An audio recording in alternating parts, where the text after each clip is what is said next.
All right, so this video is kind of long overdue, um, but we're here. So I believe we're going to be going over the solution to, where is it? Where is it? Which bot? Ah, right, David. Right. So David's definitely a tough bot.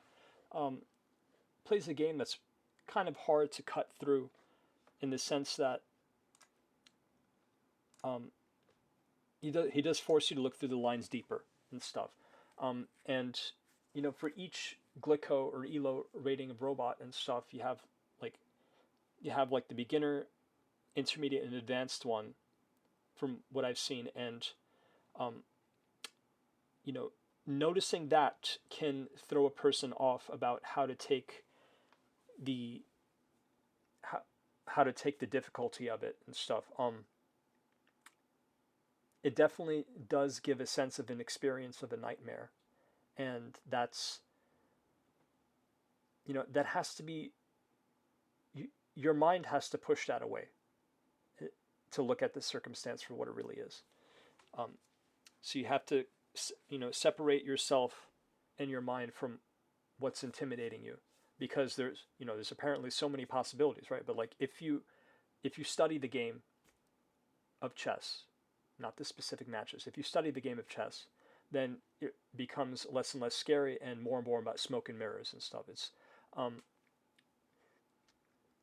just as much as it's about playing your pieces well and having better pieces than your opponent, in terms of how the piece is performing.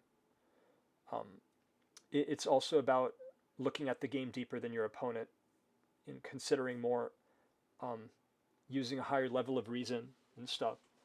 It's kind of like how Capablanca says.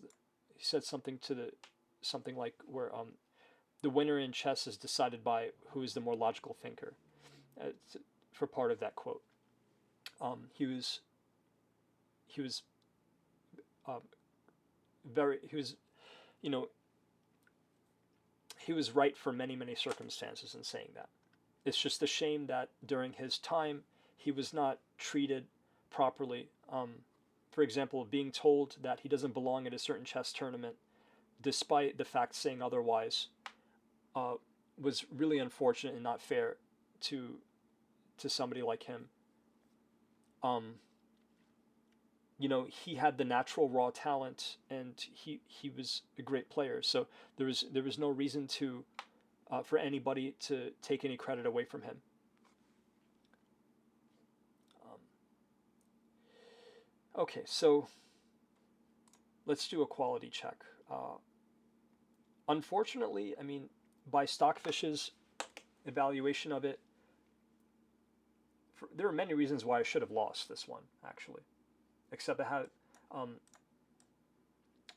average loss score that was much lower than black and stuff. So that aspect of winning was paid into to compensate for lack of measurable domination and accuracy and stuff. Um, I guess it's to be said that accuracy is a way of determining how much you think like the computer, or whether you just copied the computer's line and stuff. Like, meaning you were doing the highly illegal, highly dubious, highly disrespectable thing of looking at what the computer did and just copying and stuff. Um, just making sure my phone's on silent right now because I really don't need disturbances right now. So,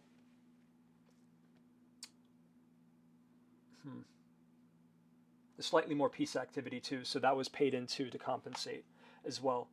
Um, this scoring aspect though is great. I think anybody who really wants to understand the game of chess and get truly good at it should should study the concept of score and apply it to its full extent.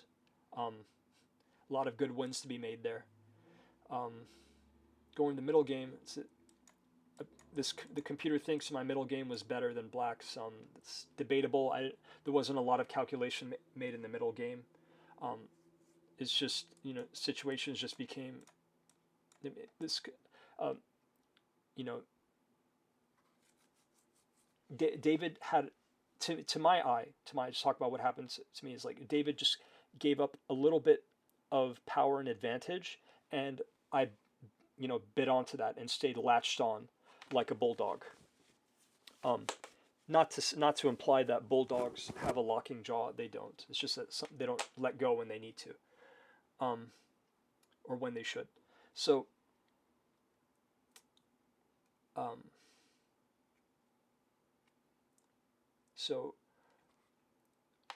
what happened there is I found that small moment of like where he made a mistake. I detected it and I punished it, and then I carried it through, attacking with that punishment and stuff, and of course trying to attack with as many pieces as possible, and respecting all those other rules that come from the chess philosophy and chess theory.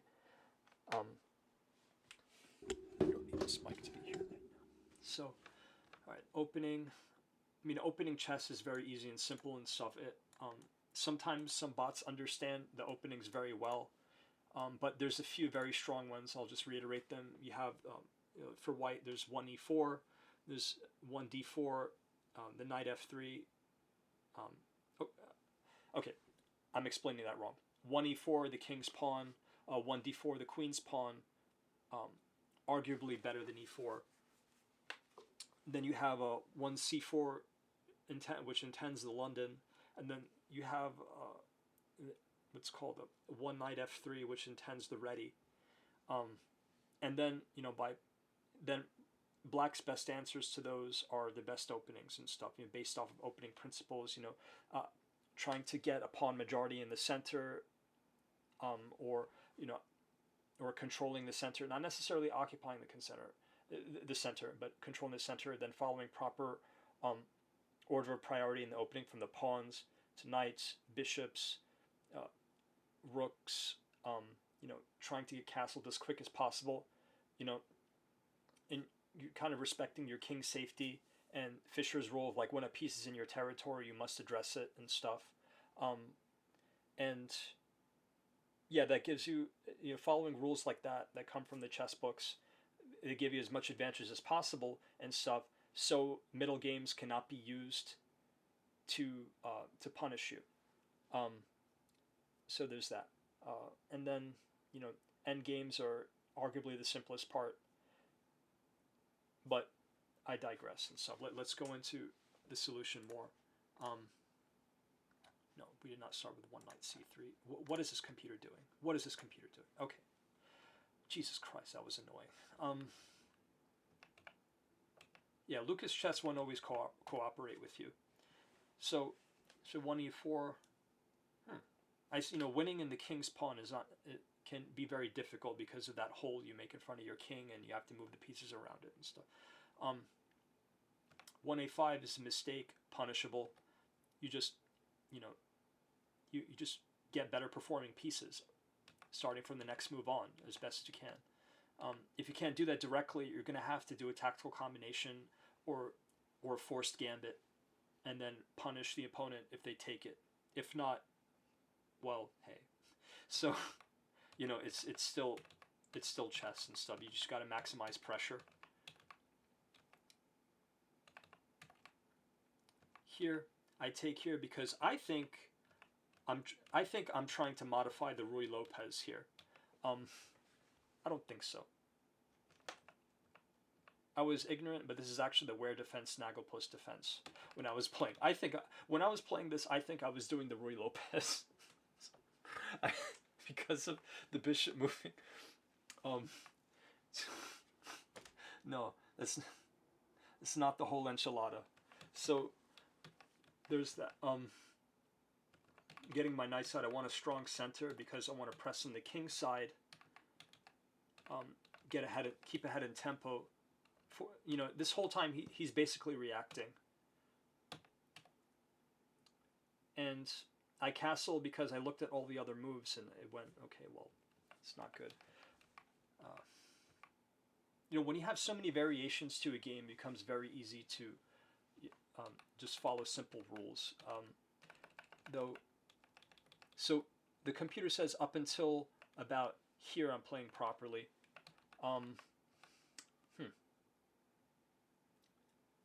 To me, I was just giving up king safety and stuff, and we can go over how the game's supposed to go with him. here I'm keeping initiative and pressure and stuff, indirectly addressing that, yes, he has two pieces in my territory and stuff. Um, though it's possible that he could have um, checked me with his rook, and maybe I could have missed the attack. Maybe I could have lost my rook and stuff, then been forced to take back with my queen, which would have slowed down my queen and made it worse. That would have made a weakness for black to set up a forced checkmate.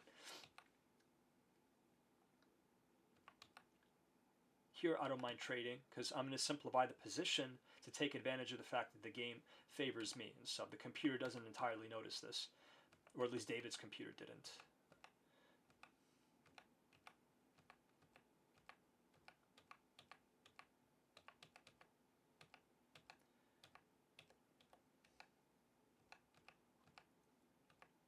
Take back here, keeping up a threat and stuff, kind of switching between keeping initiative, paying out for initiative, paying out for what you need to pay out, and then switching threats around.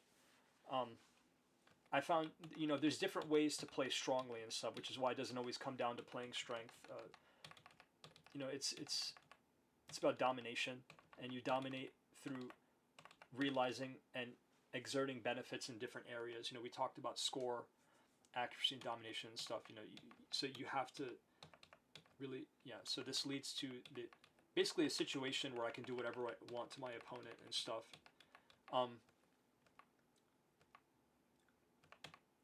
So yeah, let's go over this. So we'll try start from this by working backwards. In the end game here, the initiative is on white side here with this pawn on a6. That was set up by something else that was, set up with a sense of coherence checking and stuff. Like when you have an idea and stuff for a continuation and you believe in it, you have to think like, okay, but does this actually make what I'm doing there? Does it actually make it happen? That's a good way to think about it and stuff. Because bots like David, they're just too freaking strong. They can play up to 97% accuracy. You have to be that strong. And when it comes to an electronic opponent, and that has so much that doesn't slip into these rhizomal thinking patterns that humans fall into. You have to make your human brain has to work in a stronger way. So here, playing as white in the king's pawn, we control the center and punish the little mistakes. We have an even trade here, which,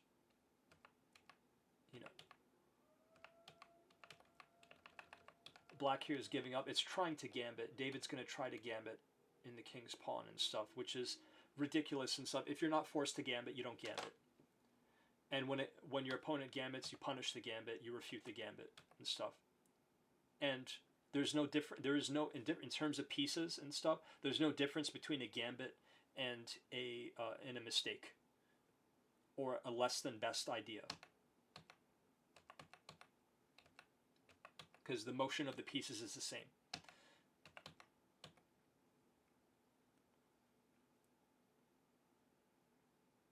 Yeah, here, so I kept the game directed to the king's side by using the initiative that was given as the player that goes first. I'm sure it's possible to really crush him as black, but I don't know.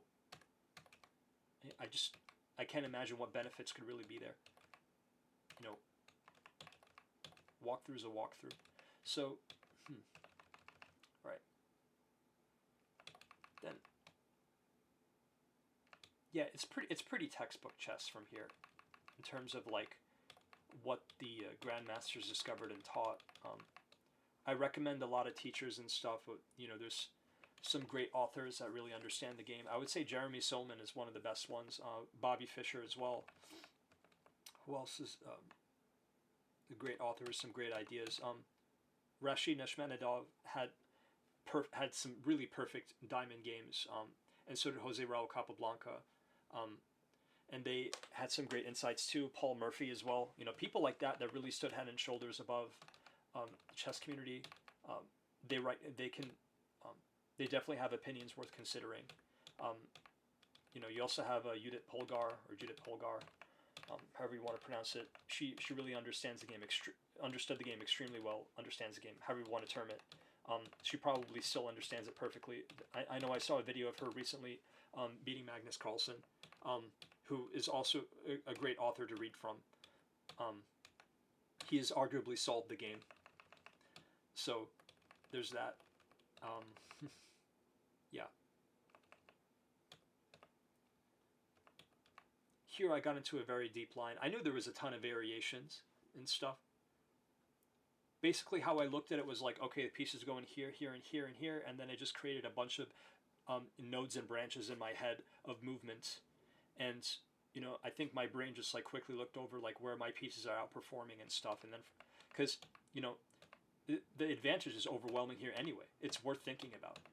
It's certainly a winning position for white and stuff. Yeah, black has the advantages in material, but material is a cofactor and stuff. It's you don't add up material with something and then come up with advantage. It's a cross product between material, mobility, and speed, tempo advantage and stuff.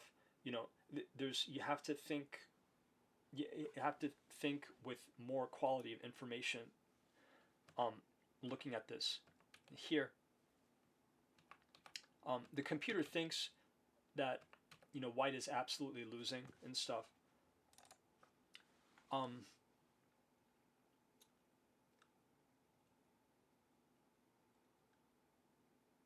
Yeah, no. The fact that my king is free is actually makes this a very contentious game and stuff. The computer's probably looking at the wrong information.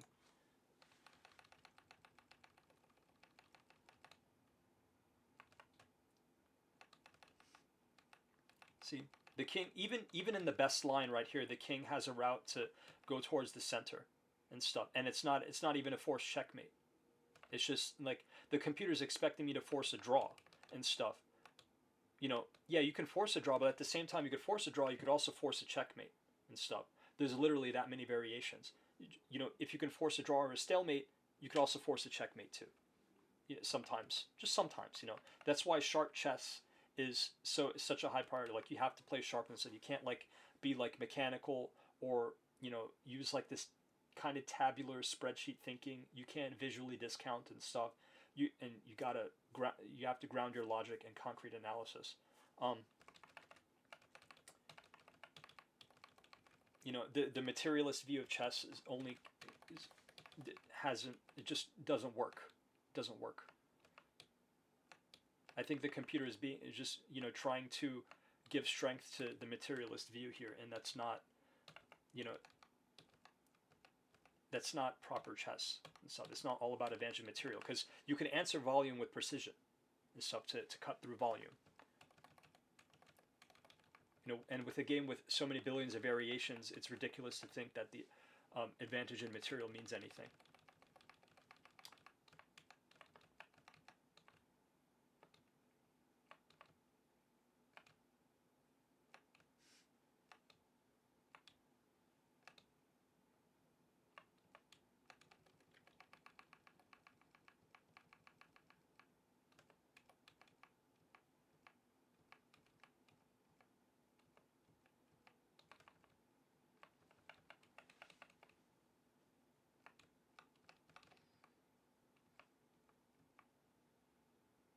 Yeah. No, I wouldn't say black has the advantage here. His bishop is not even on the same color as the other black bishops. No. So there's that. Um, you can think of this as, I mean, it's kind of a gambit and stuff. I have a lot of mobility here, and you know, the threat's still on my side too, coming from my side too. So there's that.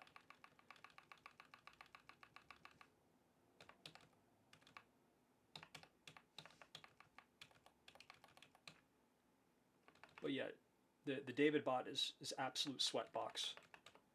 I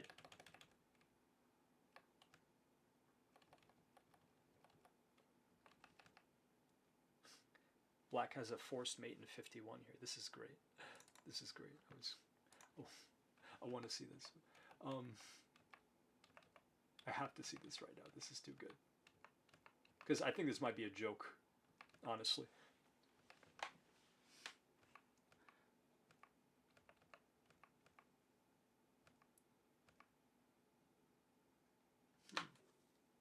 How is this a forced checkmate from here?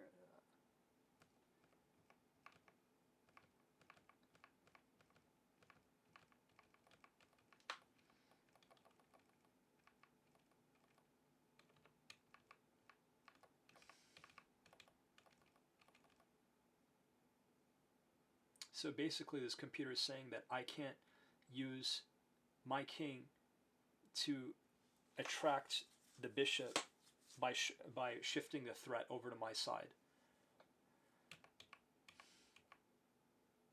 Because in a drawish game, you know, threats are very compelling. That's the thing. The threats on black's side in this line. So, see, no, the computer blundered here. I think the computer blundered. There's just too many variations for the computer to think about this. But you know, Stockfish is still like the best player of all time. Stockfish, Torch, Leela. You know, I don't take any away from them. It's just that I think there was some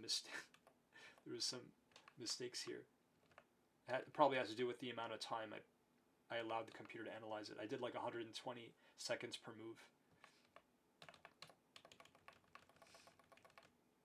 But that's probably came from some chess cheater trying to use the computer to you know, steal money at a tournament or whatever. It's crazy, crazy. Cheaters are the worst. They ruin everything. I played this. It's made in 14. More credible. It's more credible if I were to do that. But this is a neat. What is this decoy for? Is this supposed to be? What is this? There's no tact. This is just like, you know, electronic flatulence right here. What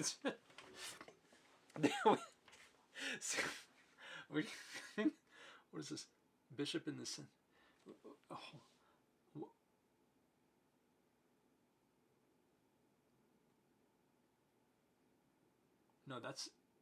No, that bishop was perfectly strong there. You didn't have to do that. So, you know, if you need to make the pawn move stronger, you just, you know, mosey the king over, which leads to check, and then you block check with the pawn. You take bishop and stuff. You know, this. Yeah, in the end game, you're still fighting it out for the center and stuff. You know, if you don't need to pay out the bishop, you don't need to pay it out. Like, what am I supposed to compensate my opponent for something? Like, what are you talking about? It's so stupid.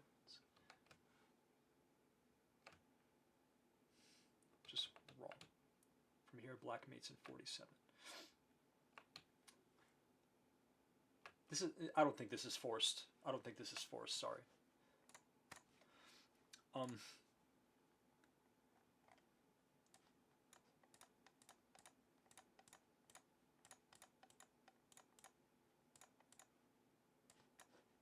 Yeah, I would, you know, given the overall statistical evaluation, you know, with average loss of points and stuff, I think this guide is pretty authoritative. I'll just go through the moves again. The knight is so disruptive. The way the knights just escape attacks.